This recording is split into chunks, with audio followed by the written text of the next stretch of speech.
let's talk about progression of an exercise. So I'm going to use the Rip Trainer and the TRX suspension trainer to kind of show you what we're looking for in terms of progression of an exercise. So we talk about slow is smooth, smooth is fast.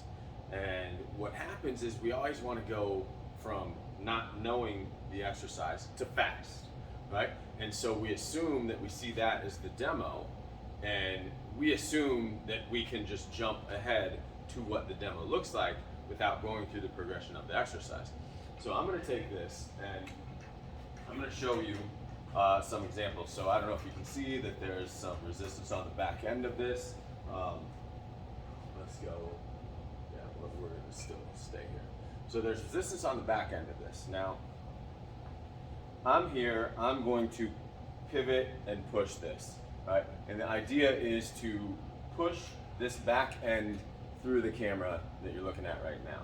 And so from here, my end position is here, right? So this is what I want this to look like.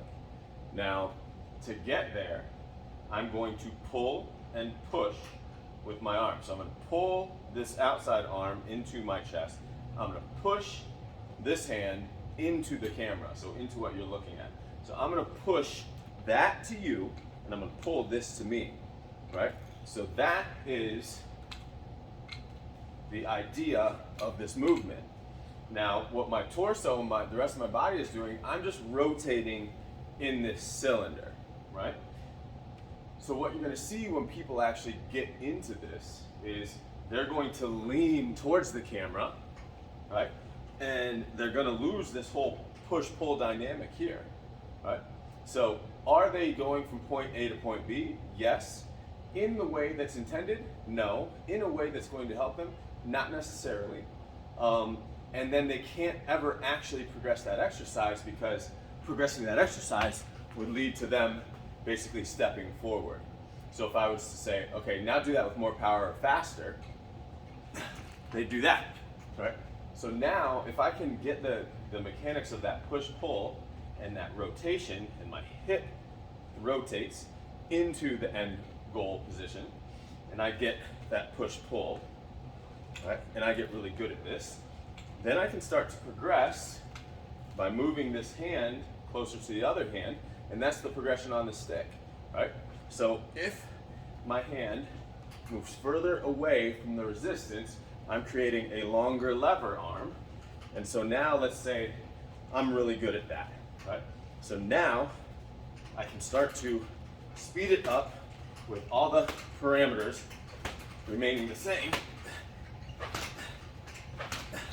And now I can actually go into smooth as fast.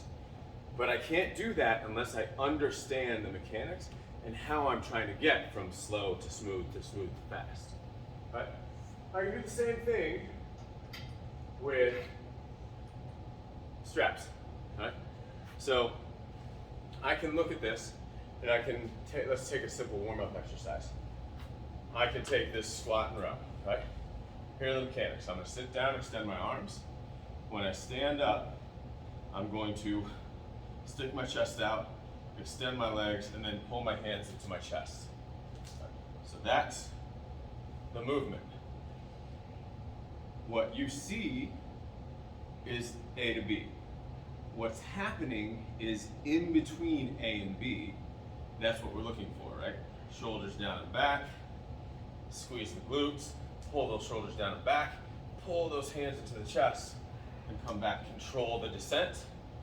What happens is some form of A to B, right?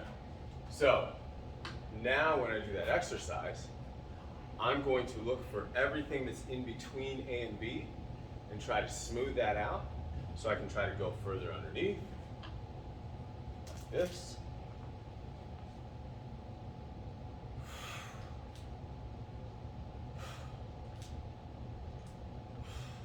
Or I can progress that to a single arm.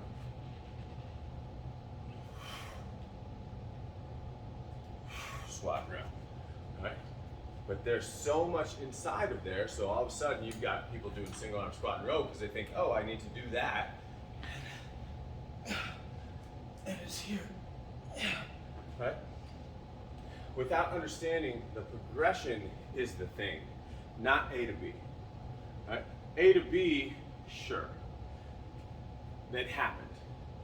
But through A to B is where that exercise becomes powerful.